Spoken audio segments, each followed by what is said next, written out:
17வது நாள் கூடி வந்திருக்கிற உங்கள் ஒவ்வொருவரையும் ஆண்டவராய் இயேசு நாமத்தினாலே வாழ்த்துகிறேன், வரவேற்கிறேன். ஸ்தோத்திரம். இன்றைய தலைப்பு என்ன?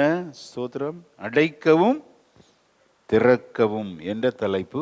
வாசிக்க கேட்போம். ஆதியாகமம் 3ஆம் அதிகாரம் 24ஆம் வசனம். அவர் மனுஷனை துரத்திவிட்டு ஜீவ விருட்சத்துக்கு போகும் வழியை காவல் செய்ய ஏதேன் தோட்டத்துக்கு கிழக்கே கேருபீன்களையும் வீசிக்கொண்டிருக்கிற சுடரிலை பட்டயத்தையும் வைத்தார். கண்களை மூடி ஜெபிக்கலாம். பரிசுத்தமுள்ள நல்ல பிதாவே, இந்த வேலைக்காக ஜெபிக்கிறோம். வாசிக்கப்பட்ட ஆண்டவரே வேத வசனத்துக்காக ஸ்தோத்திரம். கொடுக்கப்பட்ட தலைப்பை ஆசீர்வதியும். நீர் பேசும், நாங்கள் கேட்கிறோம். இயேசுவின் நாமத்தில் ஜெபிக்கிறோம் நல்ல பிதாவே, ஆமென். அல்லேலூயா. நம்முடைய ஆண்டவர் அடைக்கிறவரும் திறக்கிறவருமாய் இருக்கிறார். இந்த வசனத்தை நமக்கு பின்னணி நல்ல தெரியும். ஸ்தோத்திரம்.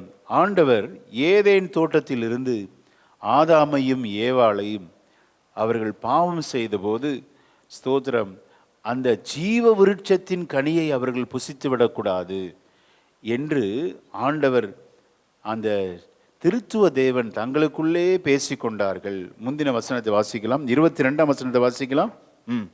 பின்பு தேவனாகிய கர்த்தர், இதோ மனுஷன் நன்மை தீமை அறியத்தக்கவனாய் நம்மில் ஒருவனை போல் ஆனான் என்று அந்த திருத்துவ தேவர் அவர்கள் பேசிக் கொள்கிறார்கள். வாசிப்போம். இப்பொழுதும் அவன் தன் கையை நீட்டி ஜீவ விருட்சத்தின் கனியையும் பறித்து புசித்து என்றைக்கும் உயிரோடு இராதபடிக்கு செய்ய வேண்டும் என்று ஆண்டவர் ஏதேன் தோட்டத்தில் இப்பொழுது நன்மை தீமை அறியத்தக்க அவர்கள் பாவிகளாய் மாறிவிட்டார்கள். ஆக பாவிகளாய் மாறி இன்னும் அந்த ஜீவ விருட்சம், அந்த ட்ரீ ஆஃப் லைஃப், அந்த பேர்லேயே அர்த்தம் இருக்கு. அந்த விருட்சத்தை சாப்பிட்டா வாழ்ந்து கொண்டே இருப்பார்கள், அவர்களுக்கு சாவே இல்லை. இப்போ பாவ சரீரமாகி விட்டார்கள். இனி அந்த ஜீவ விருட்சத்தை புசித்தால் இப்படி பாவ சரீரத்தோடே வாழ்ந்து ஸ்தோத்திரம் எல்லா தண்டனைகள் விழுமேல் வரும் என்று சொல்லி மனுஷனுக்கு ஆயுசு ஆண்டவர் குறைக்கிறாருங்க. அந்த ஏதேன் தோட்டத்தில் ஆண்டவர் உருவாக்கின நோக்கம் என்னவென்றால், ஆண்டவரோடு வாழணும், பாவமின்றி வாழணும். இப்போ நன்மை தீமை அறியத்தக்க அந்த கனியை புசித்து விட்டார்கள். இப்போ பாவிகளாய் மாறிவிட்டார்கள். இனி இந்த ஜீவ விருட்சத்தின் கனியையும் புசித்தால் இந்த பாவ சரீரத்தோடு அவர்கள் தொடர்ந்து வாழ்வார்கள் என்று சொல்லி அவர்கள் டிஸ்கஸ் பண்ணி அந்த ஏதேன் தோட்டத்திலிருந்து ஆதாமையும் ஏவாளையும் தேவன் விரட்டி அடிக்கிறார். விரட்டி அடித்து இனி அந்த தோட்டத்துக்குள் வராதபடிக்கு அங்கே சுடரிலி பட்டயம் என்ற அந்த காவலை தேவன் வைக்கிறார். அல்லேலூயா, ஆமென். ஆண்டவருக்கு கோபம் வந்துருச்சுன்னா அப்படிதான், அந்த இடத்தை விட்டே காலி பண்ண வைக்கிறார். பார், எதற்காக உருவாக்கப்பட்டாங்களோ ஆண்டவரோடு பகல் குளிர்ச்சியான வேளையிலே ஆண்டவர் உலாவி, ஆதாமே நீ எங்கே இருக்கிறாய் என்று சொல்லி ஆதாமோடு ஏவாளோடு அவர் உலாவுகிற நல்ல ஒரு ஏதேன் தோட்டத்தை ஆண்டவர் கொடுத்தார். ஆனால் பாவம் செய்தபோது அவர்கள் எல்லாவற்றையும் இழந்து அந்த இடத்தை விட்டே அவர்களை காலி பண்ண வைத்து உள்ள வரவிடாதபடி சுடரளி பட்டயத்தை கர்த்தர் வைக்கிறார். அல்லேலூயா. நமது ஆண்டவருக்கு கோபம் வந்துருச்சுன்னா அவ்வளோதான். அவர் அடைத்தால் அடைத்தது தான், திறக்கவே மாட்டாருங்க. ரொம்ப கவனமாக இருக்கணும். எச்சரிப்போடு ஆசீர்வாதமான தேவ செய்தி கர்த்தர் நமக்கு கொடுக்கிறார். அல்லேலூயா, ஆமென். தேவ சமூகத்தில் நாம் இருக்கும்போது ரொம்ப கவனமாக சோத்து நம்முடைய பேச்சு, உடை, நடை, பாவனங்கள், நமது கிரியைகள் எல்லாம் கர்த்தரை பிரியப்படுத்துகிறதா இருக்க வேண்டும். ஆமென். இல்லாவிட்டால் நமக்கு கொடுக்கப்பட்ட எல்லா ஆசீர்வாதங்களையும் எடுத்து அதை அடைத்து போடுவார். ஒருவரும் மீண்டும் எடுக்கவே முடியாதுங்க. இதுதான் எச்சரிப்பு. இப்போ நம்ம ஆசீர்வாதத்தின் வார்த்தையை கேட்க போகிறோம். எத்தனை பேர் ஆயத்தமாக இருக்கிறோம்? அல்லேலூயா. என்ன பாஸ்டர், வந்த உடனே எச்சரிப்பா? எச்சரிப்புக்கு அதுக்கப்புறம் ஒரு ஆசீர்வாதம் உங்களுக்கு உண்டு. அல்லேலூயா. வாசிக்கலாம். வெளிப்படுத்தின விசேஷம் 3ஆம் அதிகாரம் 7ஆம் வசனத்தை வாசிக்கலாம். பிலதெல்பியா சபையின் தூதனுக்கு நீ எழுத வேண்டியது என்னவெனில், பரிசுத்தம் உள்ளவரும் பரிசுத்தம் உள்ளவர், சத்தியம் உள்ளவரும், தாவீதின் திறவுகோலை உடையவரும், ஒருவரும் பூட்டக்கூடாதபடிக்கு திறக்கிறவரும், ஒருவரும் திறக்கக்கூடாதபடிக்கு பூட்டுகிறவருமாய் இருக்கிறவர் சொல்லுகிறதாவது. அல்லேலூயா. நம்முடைய ஆண்டவருடைய பெயர் பிலதெல்பியா சபையிலே அறிவிக்கப்படுகிறார். அவர் யாராம்? ஒருவரும் பூட்டக்கூடாதபடி திறக்கிறவர், ஒருவரும் திறக்கக்கூடாதபடி பூட்டுகிறவர். அல்லேலூயா. ஆகவேதான் அடைக்கவும் திறக்கவும் என்ற தலைப்பிலே இன்றைக்கு உங்களோடு பேச விரும்புகிறேன். ஸ்தோத்திரம். ஆண்டவருடைய பெயர் அற்புதமாக சொல்லப்பட்டிருக்கிறது. இன்றைக்கு ஆண்டவர் 17வது நாள் உங்களை கொண்டு வந்திருக்கிறார் என்றால், உங்களுக்கு முன்பாக பூட்டப்பட்டிருக்கிற அநேக கதவுகளை கர்த்தர் திறக்க விரும்புகிறார். ஆமென். அடைக்கப்பட்ட வாசலை கர்த்தர் நமக்காக திறக்க விரும்புகிறார். ஆமென். எத்தனை பேர் பெற்றுக்கொள்ள ஆயத்தமாக இருக்கிறோம்? மனிதர்களால் அடைக்கப்பட்டிருக்கலாம், பிசாசின் கிரியைகளால் அடைக்கப்பட்டிருக்கலாம், உங்களுக்கு சதி செய்கிறவர்களால் நீங்கள் முன்னேறக்கூடாதபடி அடைக்கப்பட்டிருக்கிற வாசலை கர்த்தர் இந்த 17வது நாள் திறக்க உங்களை அழைத்து வந்திருக்கிறார். நல்ல கரங்களை தட்டி கர்த்தருக்கு மகிமை செலுத்தலாமா? ஹல்லேலூயா, ஹல்லேலூயா. அவர் தாவீதின் திறவுகோலை உடையவர். ஆமென். ஆண்டவர் இந்த பிலதெல்பியாவுக்கு சொன்ன அற்புதமான ஒரு வாக்குத்தத்தம் என்னவென்றால், திறந்த வாசலை உனக்கு முன்பாக வைத்திருக்கிறேன். ஆமென். அதை ஒருவனும் பூட்ட மாட்டான். விசுவாசிக்கிறீங்களா? கர்த்தர் திறந்தா திறந்தது தாங்க, யாராலும் அடைக்கவே முடியாது. அந்த ஒரு விசுவாசம் நமக்குள்ள அடிக்கடி நம்ம அதை தட்டி எழுப்பிக்கணும். விசுவாசத்தை நம்ம தான் நமக்கு நாமே என்கரேஜ் பண்ணிக்கணும். வேற யாராவது பக்கத்தில் உட்காந்து சொல்லுவாங்கன்னா கிடையாது. நம்ம இருதயத்தில் நம்ம பேசிக்கொள்ள வேண்டும். கர்த்தர் இந்த 17வது நாள் சொல்லியிருக்கிறாரு, அடைக்கப்பட்ட வாசலை திறப்பேன்னு சொல்லியிருக்கிறாரு. ஆக சோத்திரம், திறந்த வாசலை இந்த திருச்சபையின் விசுவாச மக்களுக்கு தேவன் வைத்திருக்கிறார். அல்லேலூயா. அதை பெற்றுக்கொள்ளணும், அதை சுதந்தரிக்கணும், அதை நாம் நாட வேண்டும். இந்த பிலதெல்பியா சபை, அதனுடைய பெயர் என்னவென்றால் பிரதர்லி லவ், சகோதர சிநேகமுடைய சபை என்று அழைக்கப்படுகிறது. பொதுவாக நமக்கு தெரியும் 7 சபைகளை குறித்து இந்த 2ஆம் அதிகாரம் 3ஆம் அதிகாரத்தில் இருக்கிறது. ஒவ்வொரு சபையை குறித்து சொல்லும்போது சபையின் பெயர் அங்கே சொல்லப்பட்டிருக்கும், பேசுகிறவர் யார் என்று கிளியராக சொல்லியிருப்பார். அந்த சபைக்கு பேசுகிறவர் யார், அடுத்து சபையின் கிரியைகள், சபை என்னெல்லாம் செஞ்சுக்கிட்டு இருக்குது அதை சொல்லுவார். அடுத்து 4வது சபையின் நிலையை சொல்லுவார், சபையின் நிறை சொல்லுவார், சபையின் குறைகளை சொல்லுவார். ஏன் அப்படின்னா, இதை வாசிக்கிற வாசகர்கள் நிறையை கை கொண்டும் குறையை களைந்தும் ஒரு பூரணத்துக்குள்ள ஆண்டவர் நம்மை வழிநடத்துகிறவராக இருக்கிறார். அல்லேலூயா. சபையின் நிறை குறைகள் ஒவ்வொரு சபையிலும் சொல்லப்பட்டிருக்கும். அடுத்து சபைக்கு ஆண்டவருடைய பாராட்டுகள் இருக்கும். நீ கொஞ்சம் பலன் இருந்தும் என்னை மறுதலியாமல் என்று சொல்லப்படுகிறது. அல்லேலூயா. ஆமென். கொஞ்சம் பலன் தான், ஆனாலும் கருத்தாய் தேவனை நம்ம தேடி வந்திருக்கிறோமே. ஆமென். கொஞ்சத்தை நமது ஆண்டவர் கவனிக்கிறவர். அல்லேலூயா. ஆண்டவருக்கு பெருசா செய்யணும் அப்படின்னு சொல்லியே நிறைய பேர் ஒதுங்கிடுவாங்க. ஒன்றும் பெருசா செஞ்சதில்லைங்க. சின்ன சின்ன விஷயத்தை கூட ஆண்டவர் கவனிக்கிறவர். அல்லேலூயா. பாருங்க 8ஆம் வசனத்தை பாருங்க, கிரியைகளை குறித்து அப்ரிஷியேட் பண்றாரு. பாருங்க 8ஆம் வசனத்தை வாசிக்கலாம். உன் கிரியைகளை அறிந்திருக்கிறேன், உனக்கு கொஞ்சம் பலன் இருந்தும் நீ என் நாமத்தை மறுதலியாமல் என் வசனத்தை கை கொண்டபடியினாலே இதோ திறந்த வாசலை உனக்கு முன்பாக வைத்திருக்கிறேன், அதை ஒருவனும் பூட்ட மாட்டான். அல்லேலூயா. பெரிய ஆசீர்வாதம் சின்ன கிரியையில் வெளிப்படுது. பார்த்தீங்களா? ஸ்தோத்திரம். ஆக சின்ன கிரியைகளில் நம்ம ரொம்ப ரொம்ப கவனமாக இருக்கணும்.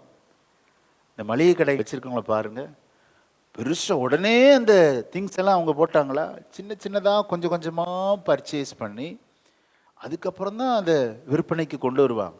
அவங்க அந்த விற்பனை செய்கிற ₹1 ஷாம்பு கூட பார்த்தீங்கன்னா 10 பைசா தான் கிடைக்கும். அந்த 10 பைசா அற்பமாக நினைப்பாங்களா?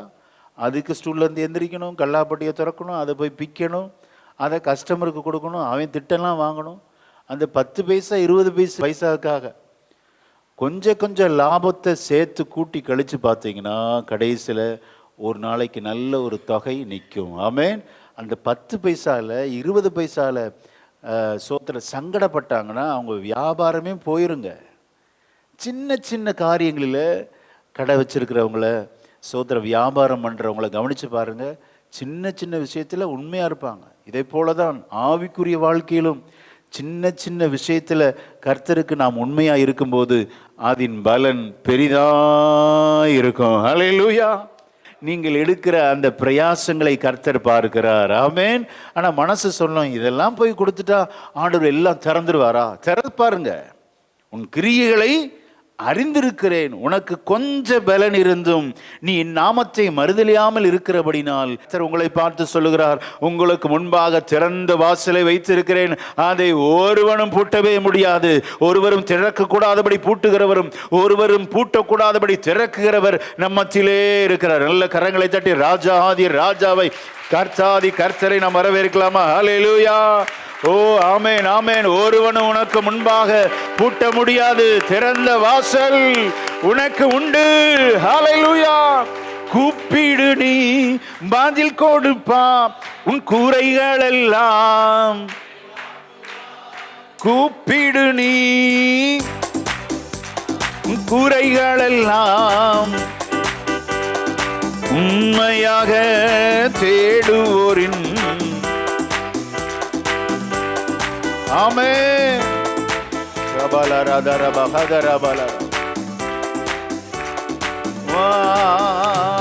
கொண்டாடுவோம்.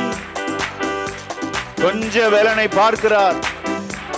கர்த்தருக்கு ஒதுக்கிற கொஞ்ச நேரம் கவலைகள் மறந்து நாம் பாடுவோம் நம்ம இயேசு. கொண்டாடுவோம், கைதட்டி நாம் பாடுவோம் நம்ம இயேசு.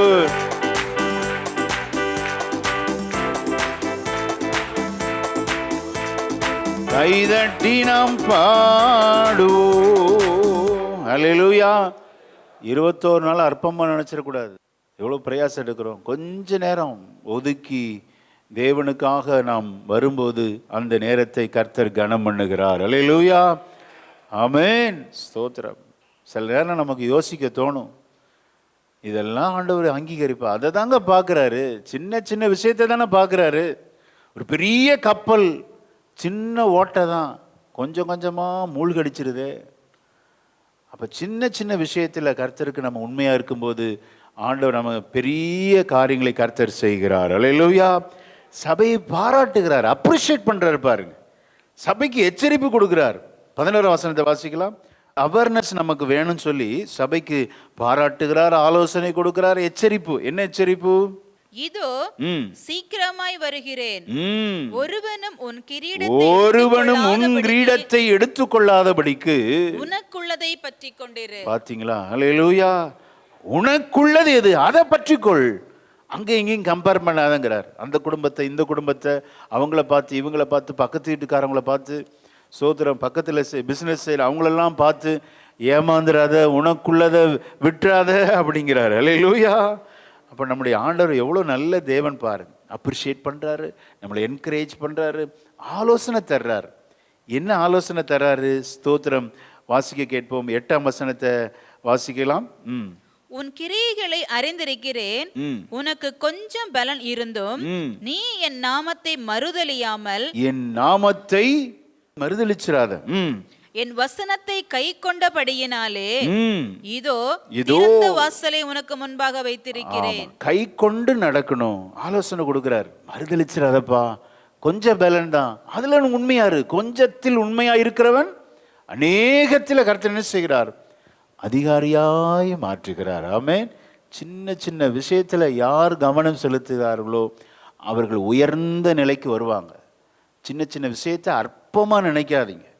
உங்கள் குடும்பத்தின் காரியங்கள், உங்கள் பிள்ளைகளை, உங்கள் வருமானத்தை, ஸ்தோத்திரம், உங்கள் தொழிலை அற்பமாக நினைக்காதீங்க. இன்னைக்கு ஆண்டவர் உங்களோடு பேசுகிறார். அதில் உண்மையாக இருந்து தேவனுக்கு பயந்து கர்த்தருடைய கட்டளைகளை கை கொள்ளும் போது பெரிய மாற்றங்களை தேவன் நம்முடைய வாழ்க்கையிலே செய்வார். ஹல்லேலூயா. ஆக ஆலோசனை தர்றார். பலன் தர்றாரா? ரிவார்டு கிடைக்குமா? கண்டிப்பா கிடைக்குங்க. ஒவ்வொரு சபைக்கும் ரிவார்டு கொடுக்கிறார். இந்த பிலதெல்பியா சபை ரொம்ப அருமையான சபை. ஏன் அப்படின்னா இதுல குறைகளே இல்லை. எங்கே அன்பு இருக்கிறதோ அங்க குறையே இருக்காது. ஹல்லேலூயா. பிலதெல்பியா என்றால் பிரதர்லி லவ், சகோதர சிநேகமுடைய சபை. எங்கே அன்பு நிறைந்து காணப்படுகிறதோ அங்க சோத்திரம். குறை இருக்குமா? இருக்காதா? இருக்கும், வெளியே தெரியாது. அன்போ சகல பாவங்களையும் மூடிரும். நமக்குள்ள இருக்கிற பிரச்சனைகள், குடும்ப பிரச்சனைகளை வெளியே சொல்லக்கூடாது. அப்படியே சைலண்டாக பொறுமையாக இருந்து அதை மூட பழகி கொள்ள வேண்டும். கணவனுக்கு சில குறைகள் இருக்குங்க, எல்லார்ட்டையும் போய் சொல்ல முடியுமா? சொல்லக்கூடாது. அன்பு சகல பாவங்களை மூடி மறைத்து விடும். அப்படியே மனைவியானவளும் ஸ்தோத்திரம் கணவனை பற்றி குறை சொல்லக்கூடாது. கணவன் மனைவியை பற்றி குறை எல்லாம் பூரணமாக இருக்கிற யாருங்க? ஸ்தோத்திரம். ஒன்றில் நீங்கள் எதிர்பார்த்தது கொஞ்சம் தான் இருக்கும். 10%, 90% ஏமாற்றம் தான் வாழ்க்கை துணையிடம். பெற்றோர் பிள்ளைகளிடத்திலும் அப்படிதான். எல்லாம் நீங்கள் எதிர்பார்க்க முடியுமா? ஸ்தோத்திரம். நீங்கள் சொல்லுவீங்க, அவனைப்பார் இவனைப்பார், அவன் எப்படி படிக்கிறான், அவன் அடுத்து சொன்னால் நம்ம ஏற்றுக்கோமா? அவங்க அப்பா பார் எப்படி இருக்கான், நீ ஏன் இப்படி இருக்கிற? அப்போ கம்பேர் பண்ணோம்னா முடிஞ்சிருச்சு. நமக்கு இருக்கிறதில்லை, நம்ம உண்மையாக இருக்கணும். கொஞ்சத்தில் கவனம் செலுத்தினால் பெரிய காரியங்களை கர்த்தர் நமக்கு செய்வார். அல்லேலூயா. அப்ப எச்சரிக்கிறார், ஆலோசனை கொடுக்கிறார், பலன்கள் கொடுக்கிறார். 12ஆம் வசனத்தை வாசிக்கலாம். ரிவார்டு என்னெல்லாம் அடுக்கடுக்கா சொல்லப்படுகிறது? ஜெயம் கொள்ளுகிறவன் எவனோ, ஜெயம் கொள்ளுகிறவன் எவனோ அவனை என் தேவனுடைய ஆலயத்திலே தூணாக்குவேன். அதினின்று அவன் ஒரு காலும் நீங்குவதில்லை. என் தேவனுடைய நாமத்தையும் என் தேவனான் பரலோகத்தில் இறங்கி வருகிற புதிய எருசலேமாகிய என் தேவனுடைய நகரத்தின் நாமத்தையும் என் புதிய நாமத்தையும் அவன் மேல் எழுதுவேன். பாத்தீங்களா எவ்வளவு அருமையான இந்த 12வது வசனம். எவ்வளோ பலன்களை ஆண்டவர் அடுக்கடுக்கா சொல்றார் பாருங்க. இந்த 12ஆம் வசனத்தின் ஆசீர்வாதங்கள் உங்க குடும்பத்தில் அப்படியே வந்து வலிப்பதாக. ஆமென். நம்ம எல்லாரையும் ஆண்டவர் ஜெயிக்க அழைச்சிருக்கிறார், தோற்று போக அல்லங்க.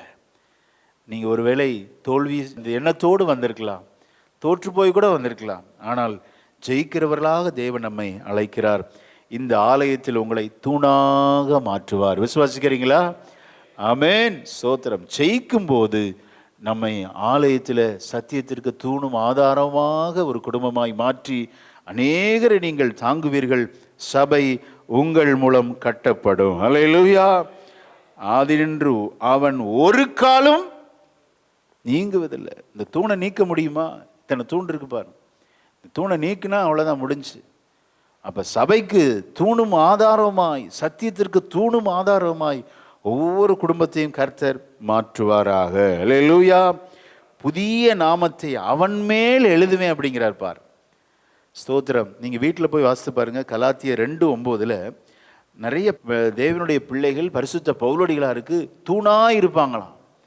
அவங்க எல்லாம் தோள் கொடுத்து அந்த ஊழியத்தை இணைந்து செய்தார்கள் என்று வேதம் சொல்லுகிறது. அப்போ பரிசுத்த ஆலயத்தில் நம்ம ஒவ்வொருவரையும் தூணாக மாற்றும் போது ஸ்தோத்திரம், அதன் பலன் பெரிதாக இருக்கும். அல்லேலூயா. இப்போ அடைக்கப்பட்ட வாசலை கர்த்தர் திறக்கிறவர். விசுவாசிக்கிறீங்களா? ஆமென். ஸ்தோத்திரம். வாசிக்க கேட்போம். யோசுவாவின் புஸ்தகம் 6ஆம் அதிகாரம் 1ஆம் வசனம் வாசிக்க கேட்போம். அடைக்கப்பட்டிருந்ததை எப்படி கர்த்தர் திறக்கிறார்? வாசிக்கலாம். எரிகோ இஸ்ரவேல் புத்திரருக்கு முன்பாக அடைக்கப்பட்டிருந்தது. ஒருவரும் வெளியே போகவும் இல்லை, ஒருவரும் உள்ளே வரவும் இல்லை. பாத்தீங்களா? இஸ்ரவேல் ஜனங்களால் முன்னேறக்கூடாதபடிக்கு பெரிய தடை. எரிகோ என்ற பட்டணம் அடைக்கப்பட்டிருந்தது. அதை ஆண்டவர், நமக்கு தெரியும் அதனுடைய சரித்திர பின்னணி. கர்த்தர் அந்த எரிகோ கோட்டையை உடைக்கிறார். அல்லேலூயா. ஆமென். முன்னேறனா இஸ்ரவேல் ஜனங்கள் கானான் தேசத்தில் முதல் அடி எடுத்து வைத்த போது இந்த தடையை ஆண்டவர் உடைக்கிறார். எப்படி உடைக்கிறார்? அதிகாலை தேடி வந்ததினால். அல்லேலூயா.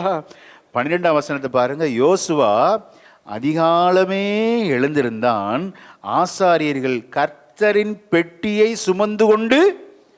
தடை எப்போ உடையும்? அதிகாலை ஜெபம் ஏன் ஏற்படுத்துகிறோம்? நம்ம இந்த உடன்படிக்கை பெட்டி என்ற கர்த்தருடைய வார்த்தை இருதயத்தில் விழுந்துச்சுன்னா இதுதான் ஃபஸ்ட்டு. ஆமென். நீங்கள் எந்த வேலை செய்தாலும் இங்கே பிரசங்கிக்கப்பட்ட இந்த வார்த்தை உங்களோடு பேசினதா இல்லையா? அப்போ உங்கள் வேலையை விட இங்கே பாடுகிற ஆராதனை, அந்த பாடல்கள், ஸ்தோத்திரம், ஜெபதூபங்கள், விசேஷமாக கர்த்தருடைய வார்த்தை நமக்கு முன்பாக போவதனால் நமக்கு முன்பாக அடைக்கப்பட்டிருக்கிற எரிகோ கோட்டை கர்த்தர் உடைக்கிறார். அல்லேலூயா, ஆமென். நமக்கு எல்லாருக்கும் தெரியும், 7 நாள் சுற்றி வந்தார்கள். 7வது நாளிலே 7 தரம் சுற்றி வந்தார்கள். ஆண்டவர் ஸ்தோத்திரம் அந்த அடைக்கப்பட்டிருந்த எரிகோவை கர்த்தர் உடைத்தார். 20ஆம் வசனத்தை வாசிக்க கேட்போம். யோசுவா 6:20 வாசிக்கலாம். எக்காளங்களை ஊதுகையில் ஜனங்கள் ஆர்ப்பரித்தார்கள். எக்காள சத்தத்தை ஜனங்கள் கேட்டு மகா ஆரவாரத்தோட முழங்குகையில் அலங்கம் இடிந்து விழுந்தது. ஆமென். ஆக அதிகாலை ஜெபம், அதிகாலை கர்த்தரை தேடி வந்து ஆராதிப்பது, சத்தம் போட்டு ஆண்டவரை ஆராதிப்பது ஒரு நாளும் வீணாகாது. உங்களுக்கு முன்பாக முன்னேறக்கூடாதபடி காணப்படுகிற எரிகோவை கர்த்தர் இடிந்து விழ பண்ணுகிறார். அல்லேலூயா, இது நடக்கும். விசுவாசிக்கிறீங்களா? அநேக நாட்கள் தடையாயிருந்திர அந்த எரிகோவை கர்த்தர் உடைக்கிறார். அல்லேலூயா. இதோ திறந்த வாசலை உனக்கு முன்பாக வைத்திருக்கிறேன்னு சொல்றார் பார். ஒருவரும் பூட்டக்கூடாதபடி திறக்கிறவர். ஆண்டவர் ஒன்று உடைச்சிட்டார்னா உடஞ்சதுதான். சோத்திரம். ஆண்டவர் இந்த எரிகோவை சுதந்தரிக்கும்படி கர்த்தர் கிருபை செய்தார். அல்லேலூயா, ஆமென். சோத்திரவேல் ஜனங்கள் 430 வருஷம் எகிப்திலிருந்து புறப்பட முடியாத பெரிய தடை பார்வோன்ங்க. பார்வோன் விடவே மாட்டுக்கிறான். ஆண்டவர் பார்க்குறாரு. தமது தாசன் மோசையை கொண்டு, ஆமென், மோசையை அனுப்பி 430 வருஷ சிறையிருப்பை ஒரே நொடி பொழுதில் கர்த்தர் உடைத்து அந்த சிறையிலிருந்து, எகிப்தின் அடிமைத்தனத்திலிருந்து ஜனங்களை கர்த்தர் வெளியே கொண்டு வருகிறார். அல்லேலூயா, ஆமென். கர்த்தருடைய பலத்த கரம் எகிப்திலிருந்து ஜனங்களை புறப்பட பண்ணி, ஆக தடையை உடைத்து கொண்டு வரும்போது மீண்டும் தடை வருமா வராதா? மீண்டும் தடை வரும். அவர்கள் வந்து பாளையம் இறங்குகிறார்கள் வனாந்தரத்தில். சோத்திரம். அதுக்கு முன்பாக பார்த்தா கிளம்பி வந்தாச்சு. இப்போ முன்பாக பார்த்தா செங்கடல், பின்பாக பார்வோன் சேனை. நீங்க நினைக்கலாம் ஒரு தடையை தாண்டி வந்து அடுத்த தடை வந்துகிட்டே இருக்கும். தடையை வெல்வது சோத்திரம் ஆண்டவரை நாம் சார்ந்து கொள்ள வேண்டும். அல்லேலூயா. மோசே உன் கோலை நீட்டு அப்படிங்கிறார் பார். நீட்டினான், அந்த தடை 2ஆக பிளந்தார். அல்லேலூயா, ஆமென். இன்றைக்கும் நீங்கள் முன்னேறக்கூடவும் பின்பாக கூட திரிந்து கூட பார்க்க முடியாத நெருக்கடியான சூழல் இருக்கலாம். கர்த்தர் தடைகளை உடைக்கிறார். செங்கடலை பிளந்தவர் நமது தடைகளையும் கர்த்தர் உடைப்பார். விசுவாசிக்கிறீங்களா? ஆமென். அடுத்து யோர்தான் என்ற ஒரு தடை, அதை ஆண்டவர் 2ஆக பிரித்து வெட்டாந்தரை வழியாக தமது ஜனத்தை நடத்துகிறார். பாருங்க, செங்கடல்ல ஆண்டவர் திறக்கவும் செய்கிறார், மீண்டும் என்ன செய்கிறார்? அந்த செங்கடலை அடைத்து போடுகிறார். பார்வோன் சேனை எல்லாம் மூழ்கி போயிருச்சுங்க அப்படியே. ஆக ஒருவரும் திறக்கக்கூடாதபடி சோத்திரம் பூட்டுகிறவரும் ஒருவரும் பூட்டக்கூடாதபடி திறக்குகிற நல்ல தேவனை ஆராதிக்கிறோம். அந்த வார்த்தை எதை குறிக்கிறது என்றால் சர்வ வல்லமையை குறிக்கிறது, சர்வ அதிகாரத்தை காட்டுகிறது. இது மனித சக்திகள் அதை மேற்கொள்ளவே முடியாது என்பதை காட்டுகிறது. அல்லேலூயா. இயற்கைக்கு அப்பாற்பட்ட அதிசயங்களை கர்த்தர் செய்வாரா இல்லையா? கண்டிப்பா செய்வார். ஆமென். செங்கடலை நீங்களும் நானும் திறக்க முடியுமா? யோர்தானை பிரிக்க முடியுமா? முடியாது. மனிதனுடைய சக்திகளால் முடியாததை தேவன் முடித்து காட்டுகிறது தான் அந்த சர்வ வல்லமை உள்ள தேவன் என்பதை காட்டுகிறது. அந்த வசனம் தான், ஒருவரும் திறக்கக்கூடாதபடி பூட்டுகிறவர், ஒருவரும் பூட்டக்கூடாதபடி திறக்கிறவர். ஆமென். விசேஷமாக ஆமென். சோதர யாக்கோபு மாமா வீட்டிலிருந்து புறப்பட்ட போது லாபான் அவனை துரத்தி கொண்டே வருகிறான். சிந்தனைகளை கூட ஆண்டவர் லாக் பண்ணுவாருங்க. இந்த லாபான் நினைக்கிறான், இவனை விடக்கூடாது, இவனை பிடிக்கணும். வரும்போது ராத்திரியிலே சொப்பனத்தில் தேவன் லாபானை எச்சரிக்கிறார். அல்லேலூயா. அப்போ சிந்தனைகளை கூட ஆண்டவர் பூட்டுகிறவர். எச்சரித்து சொல்றார், அவனை ஒன்றும் செய்யாத அப்படிங்கிறார் பார். சிந்தனைகளை ஆண்டவர் பூட்டுகிறவர். நமக்கு எதிராய் காணப்படுகிற தடைகளை உடைக்கிறவர். ஸ்தோத்திரம். விசேஷமாக நோவாவின் நாட்களில் பாருங்க, நமக்கு எல்லாருக்குமே தெரியும், நோவாவையும் அவன் குடும்பத்தையும் பேழைக்குள்ளே விட்டு கதவை அடைத்தார். நோவா அடைச்சா அவன் போய் ஜனங்கள் வந்து தட்டுறப்ப திறந்துருவான். ஏன் நம்ம இந்த கிருபையை நம்ம கூவி கூவி சில நேரத்தில் கட்டாயப்படுத்துகிறோம் அப்படின்னா, இதெல்லாம் இன்னைக்கு திறந்த வாசல். அல்லேலூயா. ஜெபிக்க கூடாதபடி, ஆண்டவரை தேடக்கூடாதபடி நாட்கள் சீக்கிரம் வரப்போகிறது. இன்னைக்கு நம்ம மௌனமாக இருந்தால் அது நடந்துடும். அதுக்காக தான் சபையை கூட்டுங்கள், ஜனத்தை கூட்டுங்கள், உபவாசம் போடு, கர்த்தரை தேட வை அப்படிங்கிறார். ஸ்தோத்திரம். ஆண்டவர் அடைச்சிட்டார்னா அப்புறம் யாருமே திறக்க முடியாதுங்க. இது கிருபை நாட்கள். கிருபை நாட்களை நாம் நன்றாய் பயன்படுத்தி கொள்ள வேண்டும். அல்லேலூயா. ஆண்டவர் இன்றைக்கும் திறந்த வாசலா இருக்கிறார். பாருங்க, ஆசரிப்பு கூடாரத்தில் கதவே கிடையாது, வெறும் ஸ்கிரீன் மட்டும்தான். ஸ்கிரீனை விளக்கிட்டு யாருனாலும் உள்ள வரலாம். இன்றைக்கும் கிறிஸ்தவம் இந்த குறிப்பிட்ட ஜாதியாருக்கு என்று சொல்லலை. பாருங்க, திறந்த வாசலார், யாருனாலும் உள்ளே பிரவேசிக்கலாம். அப்போ இன்றைக்கும் ஆண்டவர் திறந்து வைத்திருக்கிறார். யோவான் 10:7 வாசிக்கலாம். ஆண்டவர் பாருங்க எவ்வளவு திறந்த வாசலாய் நமக்காக காத்திருக்கிறார். ஆதலால் இயேசு மறுபடியும் அவர்களை நோக்கி, நானே ஆடுகளுக்கு வாசல் என்று மெய்யாகவே மெய்யாகவே உங்களுக்கு சொல்லுகிறேன். 9 நானே வாசல், என் வழியாய் ஒருவன் உட்பிரவேசித்தால் அவன் ரட்சிக்கப்படுவான். அவன் உள்ளும் புறமும் சென்று மேய்ச்சலை கண்டடைவான். அல்லேலூயா. திறந்த வாசல். 21 நாட்கள் நம்மை உள்ளே அழைத்து நல்ல மேய்ச்சலை கண்டடைய செய்திருக்கிறார். எத்தனை பேர் ஆமோதிக்கிறீங்க? அல்லேலூயா. இது இன்னைக்கு திறந்த வாசலாக இருக்கிறது. இந்த நாட்களை அநேகர் நீங்கள் பயன்படுத்தினீர்கள். உள்ளும் புறம்பும் சென்று மேய்ச்சலை கண்டடைவீர்கள். ஆமென். நான் விசுவாசிக்கிறேன், உங்கள் இருதயம், உங்கள் ஆத்துமா நினத்தையும் கொழுப்பையும் உண்டது போல ஒரு பரவசம் அடைய தேவன் உதவி செய்வார். அல்லேலூயா. உங்களுக்கு பிரச்சனையே இல்லையா? பிரச்சனை இருக்கு, ஆனால் தெரிஞ்சாதானே பிரச்சனை இருக்குங்க தெரிய விடவே மாட்டார். ஏனென்றால் இந்த மேய்ச்சல் குளுமையான ஆகாரம். அல்லேலூயா. வேதம் இன்றைக்கும் அநேகரை அழைக்கிறது. வருத்தப்பட்டு பாரம் சுமக்கிறவர்களே, நீங்கள் எல்லாரும் என்னிடத்தில், அப்படின்னா திறந்த வாசலை வச்சிருக்கிறாருங்க, அடைக்கவே மாட்டாருங்க. திறந்த வாசலை பயன்படுத்தி கொள்ளும்போது கர்த்தர் பெரிய காரியங்கள் நமக்காக செய்கிறார். அல்லேலூயா. யோபுவின் புஸ்தகம் 12:14 வீட்டில் போய் வாசித்து பாருங்க. இதோ அவர் இடித்தால் கட்ட முடியாது, அவர் மனுஷனை அடைத்தால் விடுவிக்க முடியாது. அவருடைய சர்வ வல்லமையின் ஆளுகை நம்ம எத்தனை பேர் விட்டு கொடுக்க ஆயத்தமா இருக்கிறோம்? அல்லேலூயா. இந்த திறந்த வாசல் என்பது அவருடைய சர்வ வல்லமையின் ஆளுகையை குறிக்கிறது. தாவீதின் திறவுகோல் உடையவர். அப்படின்னா என்ன? வீட்டில் யார்கிட்ட கொத்துச்சாவி இருக்கோ அவங்ககிட்ட தான் என்ன இருக்கு? அதிகாரம் இருக்கு. அப்படிதானே? மாமியார் மருமகிட்ட கொடுக்கவே மாட்டாங்க. என் காலத்துக்கு அப்புறம் தான் உனக்கு எல்லாமே. மகன்கிட்ட கொடுக்க மாட்டாங்க சில தகப்பன். நாம் ஒன்றை புரிந்து கொள்ள வேண்டும், இந்த திருச்சபையின் திறவுகோல் கர்த்தருடையது. அல்லேலூயா. ஆண்டவர் அதை விட்டே கொடுக்க மாட்டார். தமது ஜனங்களுக்காக திறந்தது தான். ஆமென். அதில் 100% நம்பணும். எந்த பில்லி சுனியமோ மனிதனுடைய சூழ்ச்சியோ நம்முடைய ஆசீர்வாதங்களை தடுக்கவே முடியாது. விசுவாசிக்கிறீங்களா? நல்ல கரங்களை தட்டி இந்த காலை வெளியில கர்த்தர் நமக்காக திறந்த வாசலை நமக்கு கொடுக்கிறார். ஹல்லேலூயா, ஹல்லேலூயா. பெற்றுக்கொள்ளும். ஹல்லேலூயா. ஓ, எரிகோ கோட்டை தகர்ந்தது, செங்கடல் பிளந்தது, யோர்தான் பிரிந்தது. ஓ, திறந்த வாசலை தேவன் நமக்காக வைத்திருக்கிறார். ஹல்லேலூயா. பரிசுத்தமுள்ள நல்ல பிதாவே, இந்த 17வது நாளில் நீர் ஜனங்களோடு பேசினீர் அப்பா. திறந்த வாசல், நானே வாசல் என்று சொன்னீர்.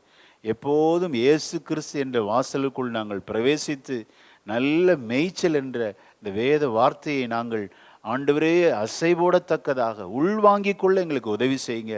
உமது பிள்ளைகள் இந்த நாளில் ஏறெடுக்கிற எல்லா வேலைகளிலும், பிரயாணங்கள், போக்கு வரவு, எல்லா செயல்கள் ஆண்டவரே சோத்திரப்படுத்திருக்கும் போது கூட இந்த வார்த்தை அவர்களோடு பேசட்டும் சுவாமி.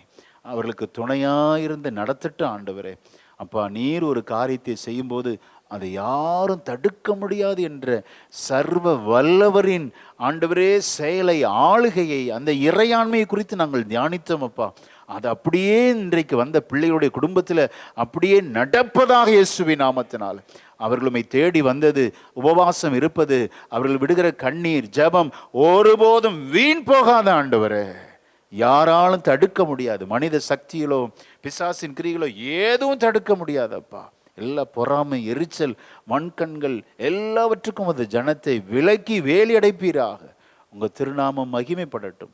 இயேசுவின் நாமத்தில் ஜெபிக்கிறோம் நல்ல பிதாவே, ஆமென்.